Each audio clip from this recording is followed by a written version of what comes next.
Hello, my name is John Rose, and in this video, I'd like to take a closer look at why we eat what we eat. Think about it. Why do we eat what we eat? Do we eat it because we like it? Do we eat it because that's what we're made out of? Do we eat it because we crave what we're made out of? Do we eat it because that's what we ate in childhood? Do we eat it because we just saw a commercial and it looked appealing and now we want to eat it? Why do we eat what we eat? Do we eat it because other people want us to eat it? Is food a weapon system? Yes. All of our needs are weapon systems. Our 12 essential needs and our 2 additional temporary needs. These subsequent needs can be used against us. There's 10 subsequent needs, 6 of which are also problems of knowledge because they can be used against us. And a lot of people, when they have a problem, let's say their son gets autism, and they start realizing the mercury connection, the obvious mercury connection, and just look at videos of what mercury does and look at what this is, and it's so obvious it's pathetic. But once you wake up to that, you start realizing the scam the whole medical system is, and then you see the connection with the government, and then you see these as problems and you want to fix them. Good for you. We need to fix them. But what happens when we do this is all we've done is we've gone up one level in Plato's cave. And we realize there's a fox guarding the hen house, and now all of our attention is focused on that fox. Or maybe even the wolves that are controlling the foxes. You may dig deeper and deeper and deeper, and you realize, oh my God, let's learn more about all of this. And what we have to understand is we don't want to put too much attention on that. In fact, I even label that as piece 8.8 in a special teaching tool I created. And you can look down below in the description box, and I'll link right to that specific piece, where we use the wrong approach when we focus too much attention on this piece of the puzzle. We have to focus on it. That's part of what we do in addition to solving the main thing we have to do. You see, life is like a river. We're downstream. That's where we are now.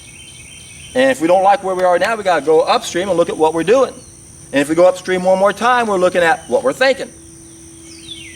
And this is what we're not doing. So, food is a weapon system. Just like the government is a weapon system.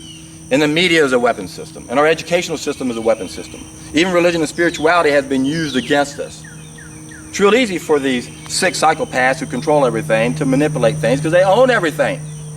They've been in charge of education and the priesthood for over 3,000 years. And there's a lot of theories out there as far as, well, what's behind it and everything. And a lot of those theories actually take away our responsibility. So question anything that actually takes away your responsibility where you don't realize the role you play in all of this. And remember, there are 2 main obstacles. One are the people that are the fox guarding the hen house and the wolves behind them. We've gone up a level, we go, oh my God, look what medicine is doing to us, look what the government is doing to us, look what the media is doing to us. We got to correct those problems or solve those problems. But what they don't understand is what created all of those. If there's one thing that created all of those, then can't we stop doing that and then those problems will go away? Exactly.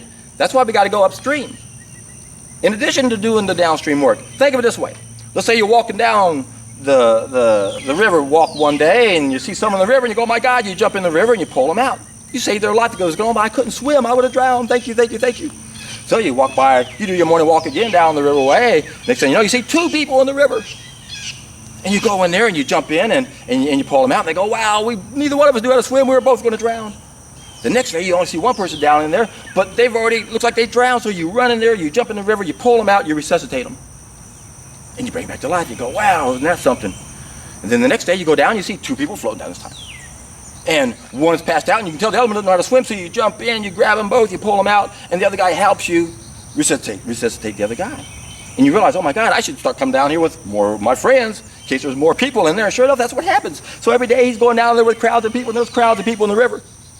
And then the next thing you know, they said, we're wasting too much time. If we can't resuscitate them, take them down to the clinic, let's build a clinic down by the river. And you see, this is what we're doing. These are all downstream solutions.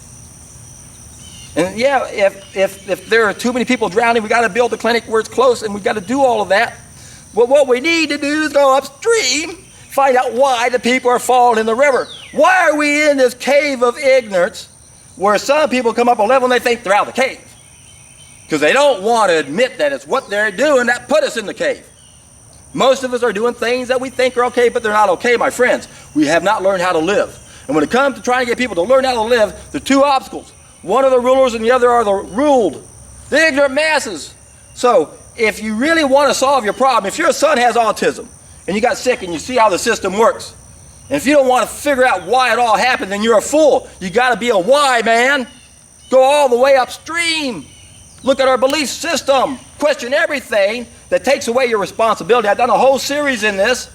I've only just begun. I already got 19 videos on my belief system series where I examine a lot of false beliefs that are taking away our responsibility. And the biggest false belief has to do with making the very first mistake. In fact, our false belief relative to this mistake is where we actually call the biggest mistake we ever made, instead of it being a sin, which means a mistake, we call it an art. It's an art. The people who do this the best, it's an art. Oh, they're the greatest. That's how addicted we are in the mistake we're making. Remember what Plato said. Whatever deceives men seems to produce a magical enchantment. The very first mistake we made destroyed a nutrient that feeds one of our senses, that changed our whole mentality, but it also created something we never had before. And I did a whole, not whole series, but I did 2 videos on this. The first one, my audio tape recorder went out when the idea came to me, and I just sat down on the ground and I got to start recording what I'm thinking because I don't want to forget any of this stuff. And it's what I call the hunger pain. Is that what I called it? The hunger spell. That's what it is. I hadn't thought about it in a while. The hunger spell. We're under a spell. Whatever deceives men seems to produce a magical enchantment. We are in love and addicted to the things that have put us in the hell we're in. And most people, when you even bring up the subject, they shut off their frontal lobe, and we've proven that scientifically, how that works. How do we go to denial? Why do we go to denial? Well, we got to protect these pleasures, and we want to avoid these unwanted aspects of ourselves. That's why a lot of people, when you try to wake them up about what's going on, they don't want to know there's psychopaths running the world. That's why they shut off their frontal lobe. And think about it. How many times have you had discussions with people, and once you said a certain word or talked about a certain subject, what happened? You can actually, if you think back on it, you can just see their brain shut off. Pay attention now, and you go, yep, I see that brain shutting off. I do it all the time. In fact, when I first learned this study, I reflected back on all the conversations I had with people, and I go, God, I can remember there was a special look I kept seeing in people. Now I understand what was going on. That's why in my first videos I uploaded, called The Ultimate Solution, I'm very vague about what the piece numbers are, because if we can tell a story in a parable format, then people won't shut off their frontal lobe. If I can tell you it all started with piece 95, but you don't know what it is, you don't have an emotional attachment to it, but you can see that if that's true where it's at, that it's going to cause problems. Why? Because piece 95 is in the mistake box. It's in the second stage of knowledge, on the wrong path. You have to understand 3 stages of knowledge if you want to pass 2 tests to use logic. This is real simple. If we want to use logic to solve a problem, there's 2 tests we have to pass. In order to pass the first test, you have to understand 3 stages of knowledge. I never read this anywhere. It came out of my brain by creating this tool to help explain everything. And in my attempt to explain what it was, I go, oh, there's 3 main events on 2 event horizons, or there's 3 stages of knowledge, where knowledge is acquired and applied and manifested. We've got thoughts and beliefs. We've got thoughts and actions and reactions. Beliefs, causes, effects. Belief system, lifestyle choices, feedback system. The things we think that are in the first stage of knowledge, the things we do or have done to us in the second stage of knowledge, and then the things we get in the third stage of knowledge. You have to understand 3 stages of knowledge in order to pass 1 test, because that test in logic has to do with the structure of the argument. The structure is like the railroad tracks, and the specifics, the details, the contents would be the train. The train's complicated. Don't start looking at logical fallacies in the trains or in the contents or the details or the specifics. Look at the track first. Which way is it going? It's always one direction. Always one direction. That's why I have these 2 sequential ordered pairs in my special teaching tool. Because one comes before the other. Sequence cannot be reversed. This is how we figure out whether or not we're being tricked and fooled. This is how the darkest of the dark side of our behavior tricks us. We're very easy to trick, because most of us don't know there's 3 stages of knowledge. And since they own and control everything, they can make us believe in anything. So all they do is they try, well, actually there's 3 ways to screw up the law of cause and effect. And look down below, and I did a video on this. And that's what we have to understand, that most people don't realize where we put our experts. They put our experts in one of the three ways we screw up the law of cause and effect, in between the cause and then the effect. They don't let the effect manifest. And how they do that is with black magic, poisons that don't allow the body to communicate. It's an illusion. That's all it is. So once you see this piece of the puzzle, you realize how important our health is. And that's, in fact, everything in our society revolves around this fact, that it has everything to do with our health or our lack of health. And that's how the people who are in charge have to stay in charge. The status quo can only remain the status quo as long as we don't know how to live and get healthy on them, because we can't be controlled if we're healthy. So how do you solve all these problems when you go up a level in Plato's cave and you see the government and you see the media and you see this one group controlling everything and owning everything and being a big cog in the wheel that's making this all happen, not knowing for sure who's behind the curtain. There's a lot of layers, and who cares? We focus too much attention on the fox or the wolves or the ETs or whoever. We lose sight on what we have to do, number one, to even put up a battle against this. And that is to become the best that we can be. I had a conversation recently with a guy, and he's saying, oh, we don't want to be distracted by looking at the individual. Oh, we got to look at this. No, you're being distracted, my friend. You only gone up one level in Plato's cave. You don't know why you're in the damn cave. And you can get out of the cave and then realize, yeah, I see what I was at, and yeah, that's part of what we got to do, isn't it? Thank God there's people like you out there that are wanting to work downstream, but if you don't go upstream and find out how to live, nothing's going to change. That's what we have to understand, my friends. Two problems: the rulers and the ignorant masses. Ignorant masses don't know how to live. Hardest thing to get people to understand. So what I've done is I realize how difficult this is. I realize most people don't know it. They lack the ability, they lack the knowledge. But more importantly is they just don't have the desire to do something that promises a pig in the poke. I don't know, is that really true? Could it really do all of that? Think about it. If it only accomplishes 10% of what it says it can do, you'd be a fool not to do it. That's how I felt when I first found this knowledge. But I already made one change in my life relative to what I ate, and I saw an improvement, so I was a lot more receptive to it. But once again, I understand what people are up against. I know how hard it is. And that's why I added another step as a preliminary step to solving these problems. We got to address the ability issue, but more importantly, we got to address the willingness issue. And that's where my first step comes into play. Now, what you want to do, if this is brand new to you, go down to the description box below and you'll see a seminar I linked to doing the first of my 3-step process. 2-hour seminar, do this program. You'll have a brand new reference. You'll realize that what I've been saying is true, and you can't understand it until you do it. And then once you realize how it affects you, you realize everybody's got to feel this way if we really want to get out of this hole we're in. Otherwise, we're like a bunch of crabs, and we keep pulling the people down back into the hole. So a lot of people mean really well. They want to tell their message that yes, there's a fox guard in the hen house, but and if we just get 3% of the population, we can control it. Great, let's do that. Good job. But don't forget, you got to go upstream, find out how to live. You're not living the right way, I guarantee it. If you were, you'd know what I was talking about. If you don't know what I'm talking about, you're not living the right way. And again, it's hard to live the right way, so what do? You do something on a temporary basis. Again, that's where the first of my 3-step process comes into play. So again, go down to the description box and you'll see a link to my seminar. But first, to really motivate you, watch or listen to the Dr. Roba interview. He was on the radio being interviewed by these two women. And I was coaching him at the time. He was on the 3rd week of my program, and you got to hear this man talk. If that doesn't convince you to try this, I don't know what else will, because he's living proof of how you start to feel when you do this. And then I have an 11-part series that explains all 281 pieces. If you want detailed information, I got it.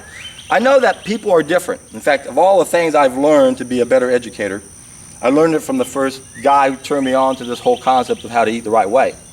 And he also taught me this personality test that's based on quantum physics. And I realized that different personalities go from point A to point B differently. Those who have a lot of physical energy and do things quickly usually go from the specific to the specific. They're in a hurry, no waste of time, boom, boom. Then you got the type of people who are really friendly. They go from the specific to the general.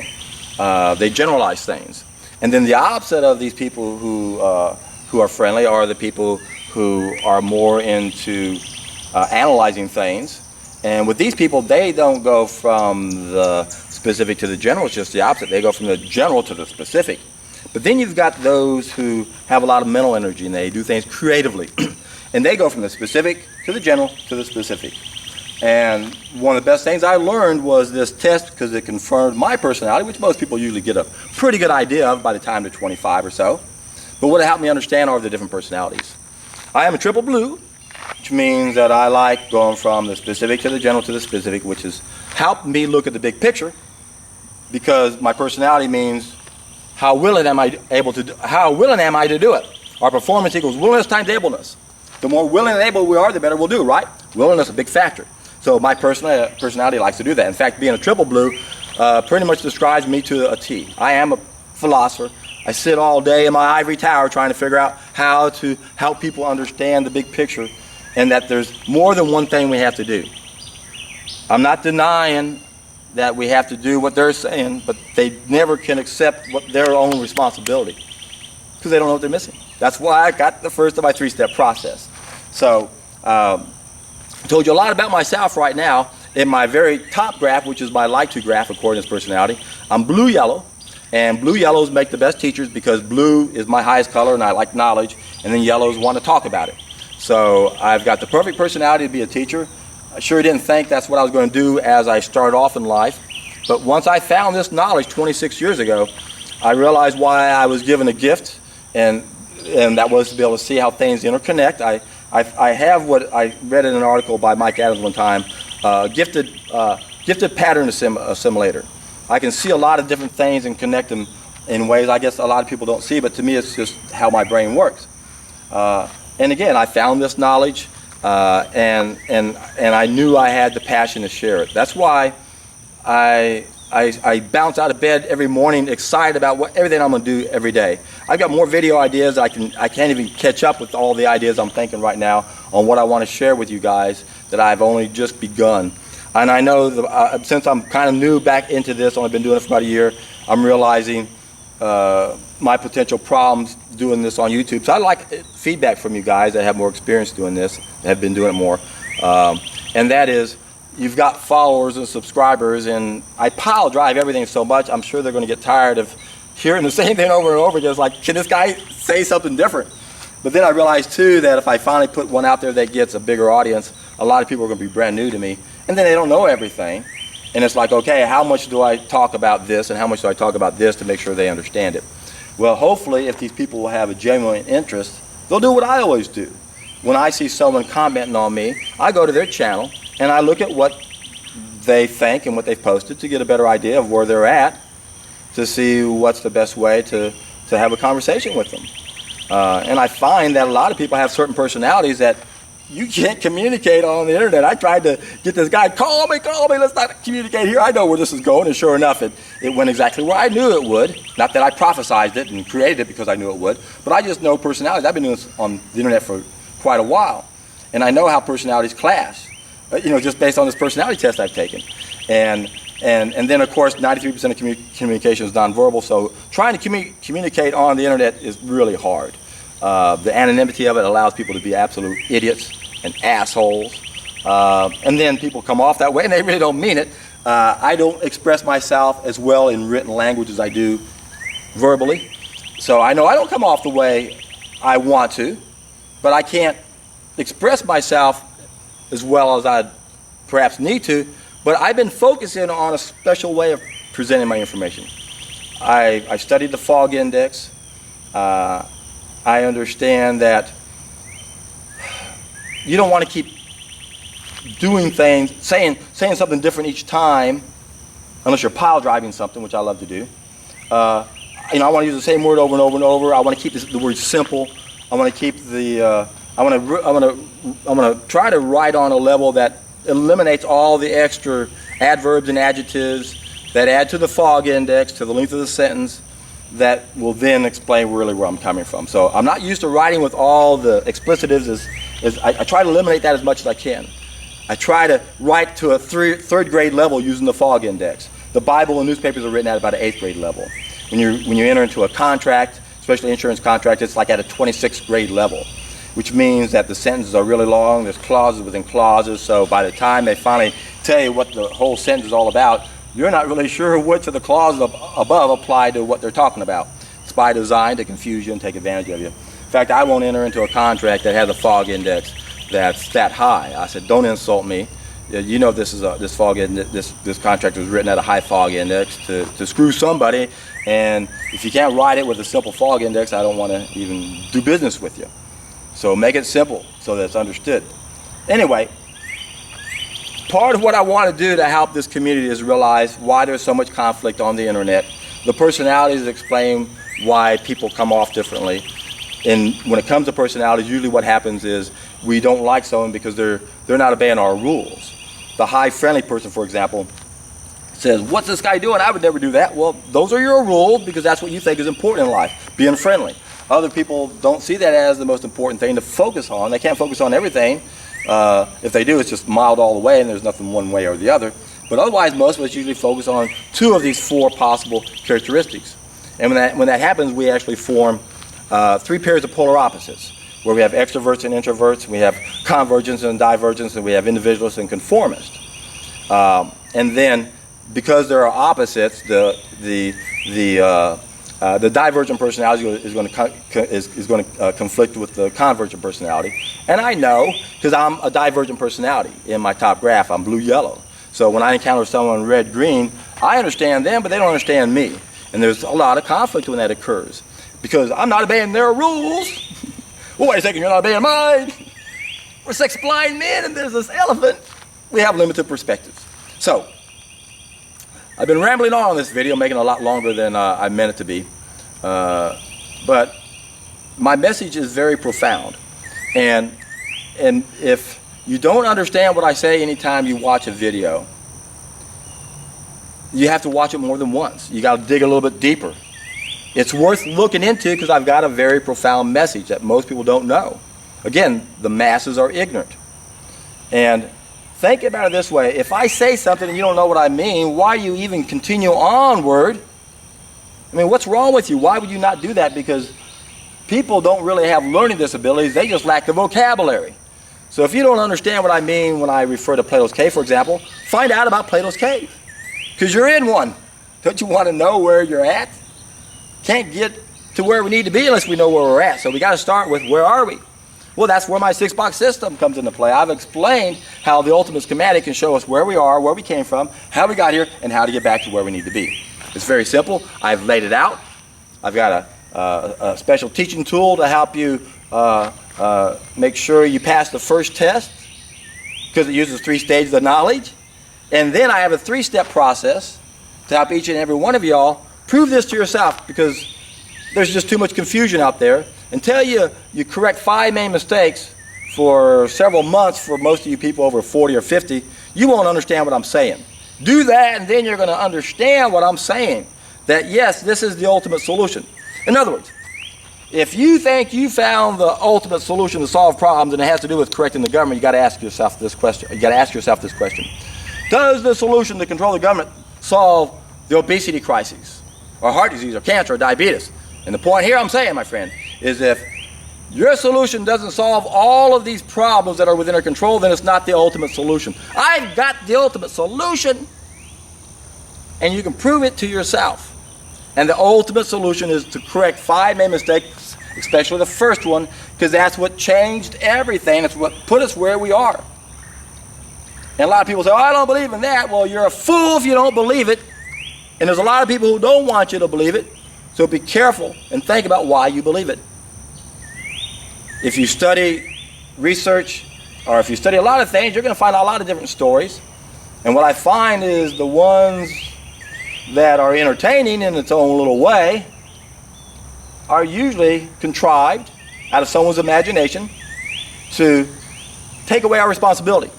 So if you want to believe in this, and that belief means, hey, There's no fall of mankind. We didn't do anything wrong. We don't have to correct anything except this damn government.